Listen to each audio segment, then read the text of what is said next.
Bismillahirrahmanirrahim. Assalamualaikum warahmatullahi wabarakatuh. Waalaikumsalam warahmatullahi wabarakatuh. Alhamdulillahirabbil alamin wa bihi nasta'inu ala umuri dunya waddin. Wassalatu wassalamu ala sayyidina Muhammadin wa ala alihi wa ashabihi wa man tabi'ahum bi ihsan ila yaumiddin. Amma ba'd. Yang saya muliakan Bapak-bapak semua, keluarga besar Polres Binjai, pada hari ini kita bersyukur pada Allah di sela-sela kesibukan kita, tugas kita, dan semua beban yang harus kita laksanakan, kita masih diberikan peluang oleh Allah untuk berkumpul dalam rangka membina hati kita, rohani kita, pribadian kita, jiwa kita supaya tetap kembali kepada Allah Subhanahu wa Ta'ala. Bapak sekalian, sekuat apapun tubuh seseorang itu, sehebat apapun kelengkapan yang dia miliki, persenjataan dan lain sebagainya, keilmuannya, strateginya, tapi yang terpenting adalah bagaimana hati seseorang itu disandarkan kepada Yang Maha Kuasa. Baru dia akan menjadi kuat. Karena manusia ini memang disiapkan Allah sebagai makhluk yang harus punya sandaran. Berapa banyak kita lihat orang yang terlihat kuat secara fisik, secara jabatan, secara kekuasaan, sehingga kadang dia lupa bahwa dia harus bersandar kepada yang lebih kuat, yang maha kuat. Sehingga untuk menghadapi keadaan-keadaan, masalah, persoalan dalam hidupnya, karena dia hanya mengandalkan kekuatannya, kemampuannya, kekuasaannya, jabatannya, hartanya, artinya dia mengandalkan semua yang selain Allah. Ini adalah lemah. Maka itu perlulah kita senantiasa mengingat Allah, seperti dalam majelis seperti ini, pengajian yang kita buat walaupun hanya mungkin seminggu sekali, tapi kalau orang yang mau lebih kuat lagi, dia sendiri boleh mengadakan majelis, membuat pengajian, mencari tempat, mencari komunitas, untuk bisa tetap menguatkan kerohanian dia kepada Allah Subhanahu wa Ta'ala. Kenapa penting? Karena itu banyak orang yang dengan segala kekuatan yang dia punya, kemampuan yang dia punya, justru tumbang. Karena yang kuat itu bukan fisik, yang kuat itu adalah hati. Ketika seorang hatinya kuat, walaupun fisiknya tersakiti, itu akan justru menambah kekuatan. Disakitkannya fisik akan menambah kekuatan. Tapi kalau hati lemah, walaupun badan kuat, karena dia menjadi lemah, dapat ancaman, merasa terancam. Ketika dapat ujian, merasa tentram. Sehingga orang yang punya keyakinan kepada Allah, bahwa Allah yang mengatur segala-galanya, ini yang penting. Langit milik Allah, bumi milik Allah, timur barat milik Allah. Tidak ada kejadian dimanapun di alam ini, baik di bumi, di planet manapun, di seluruh galaksi, di timur, barat, daratan, lautan, tidak ada kejadian apapun yang terjadi sendiri. Semua ada yang mengatur, yaitulah la ilaha illallah.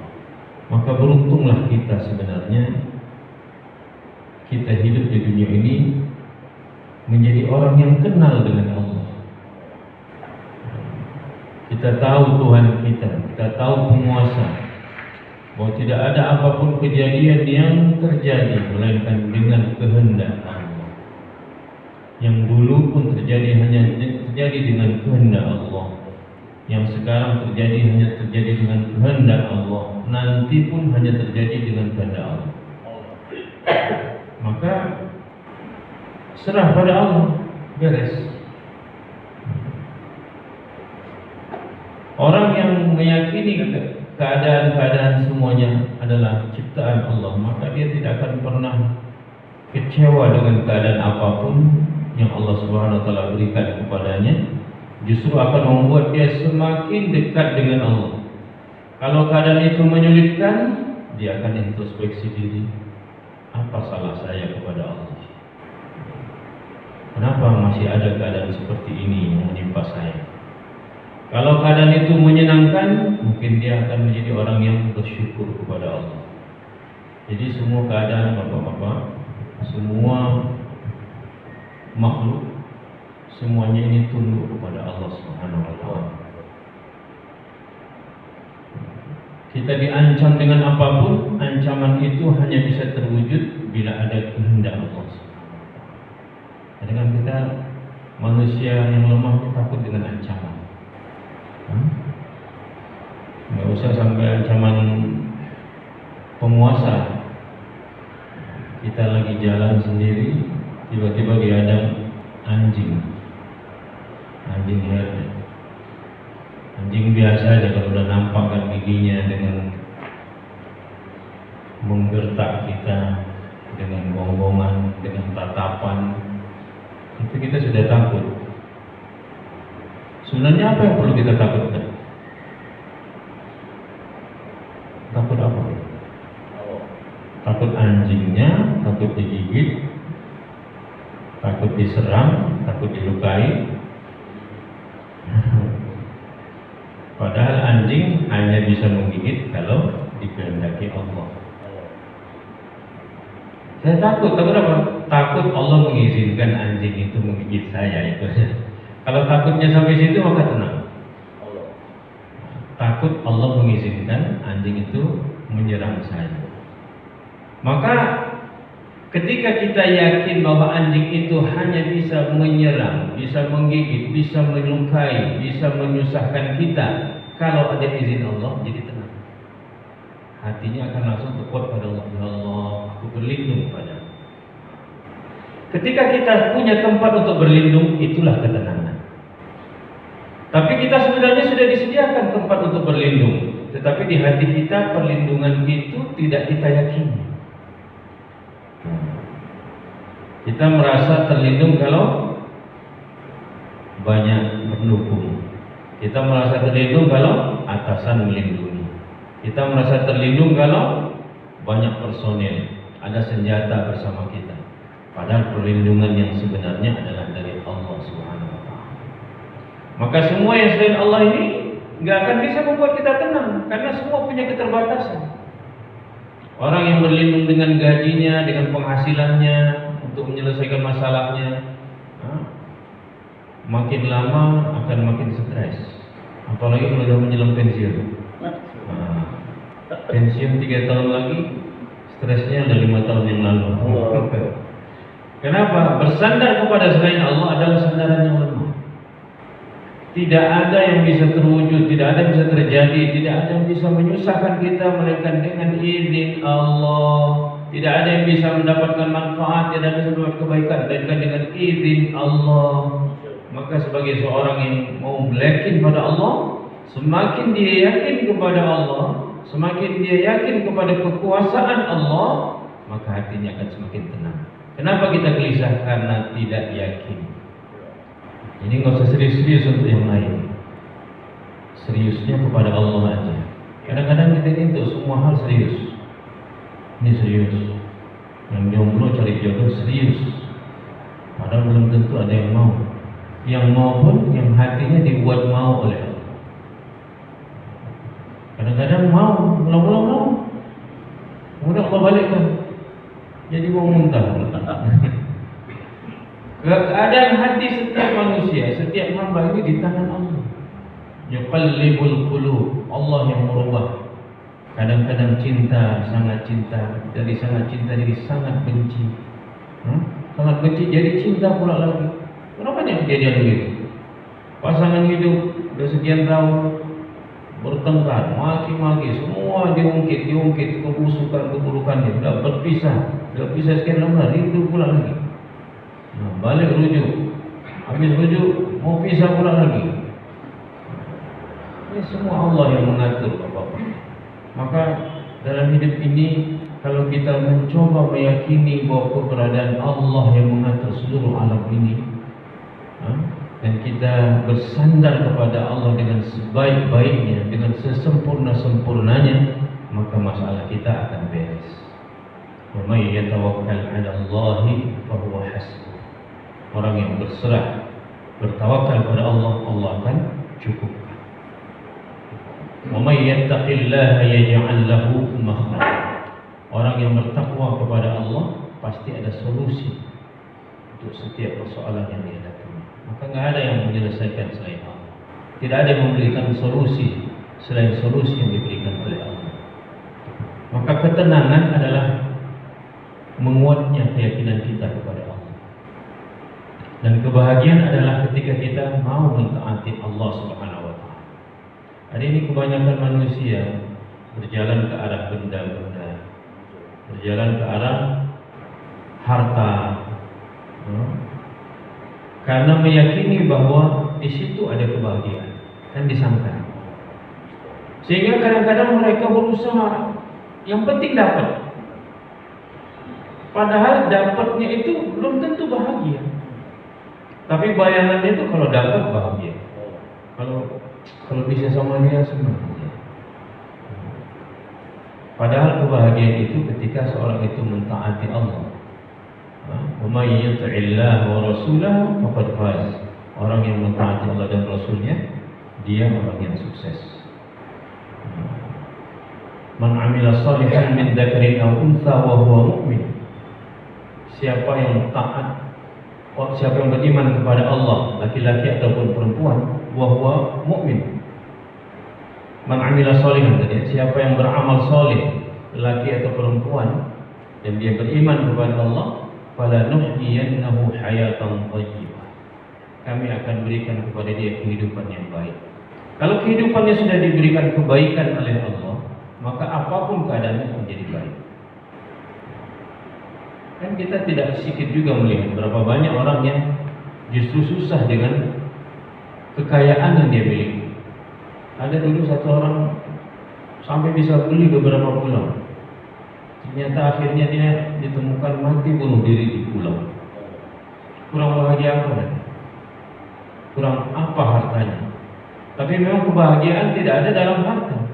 Karena hari ini kita menyangka bahagia itu kalau pangkat tinggi, bahagia kalau penghasilan besar, bahagia kalau berkuasa. Bahkan beberapa orang kita lihat yang berkuasa itu justru sangat menyedihkan ya. Orang kalau sudah terkenal susah hidupnya. Mencari ruang yang privasi itu susah. Mana-mana dikenal orang. Saya kenal dengan satu pejabat, susah saya. Mau duduk sebentar dan berdatangan. Rasanya mau pakai topeng aja kalau kemana-mana. Jadi orang tak kenal. Jadi bisa enak, bisa merokok di sini tenang, bisa makan di sini. Ini kita baru duduk, nggak kenal pun nanti kenal. Aku adiknya siapa Pak? Mana tahu adik sepupu entah berapa bukunya. Tapi semua harus kita layani. Justru ada kesulitan di sana. Kesenangannya itu kapan? Indahnya itu waktu membayangkan saja. Kalau keinginan itu yang menyenangkan itu keinginan. Tapi setelah memiliki keinginan itu mulailah kesusahan. Kita kan bayangkan kalau kita punya mobil mewah keluaran terbaru, senang kan? Servis. Alphard. Apa yang terbaru? Tapi kita dapat Mulai servis baru pening. servisnya, pajaknya, parkirnya. Baru parkir sebentar ada anak lewat pun. Nah, kalau ada orang yang sepeda motor dekat situ berhenti, udah mulai gelisah. Kadang di rumah kita di dalam, mobil di luar. Kalau ada dengar kendaraan lewat, nggak bisa. Jadi ketenangan itu tidak pada hati. Ketenangan itu kapan? Ketika ada itu, nggak ada itu, tapi hati terserah kepada Allah Subhanahu wa taala. Maka tenang. Kalau udah kita tenang. Kenapa hilang? Allah yang kasih. Ini pun didapat bukan dari saya, ini Allah yang kasih. Jadi dapat pun dia nggak melonjak-lonjak, nggak beryuforia, tenang, santai biasa. Ketika hilang pun nggak sedih.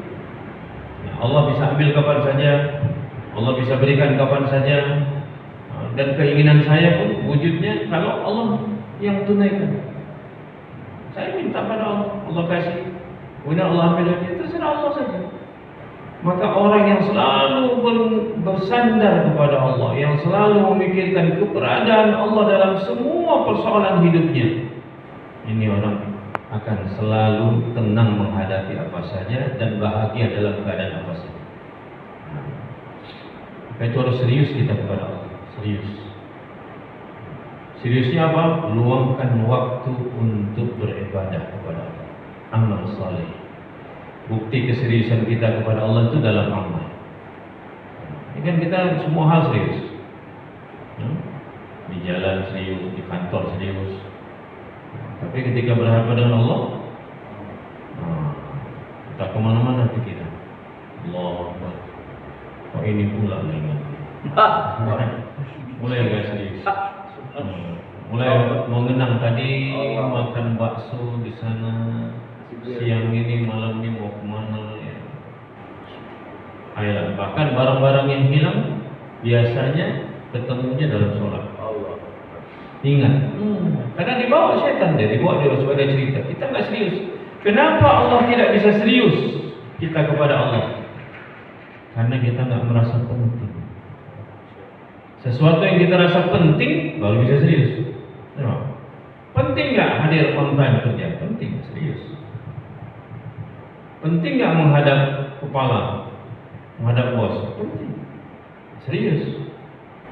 Kalau dipanggil atasan, apalagi sampai tingkat tertinggi di Republik ini, kancing aja dibetulin belum balik.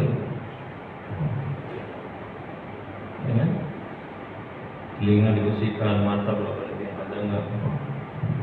Begitu seriusnya gitu. Tapi apakah serius itu bisa kita bawa dalam berhubungan kepada Allah Subhanahu wa taala?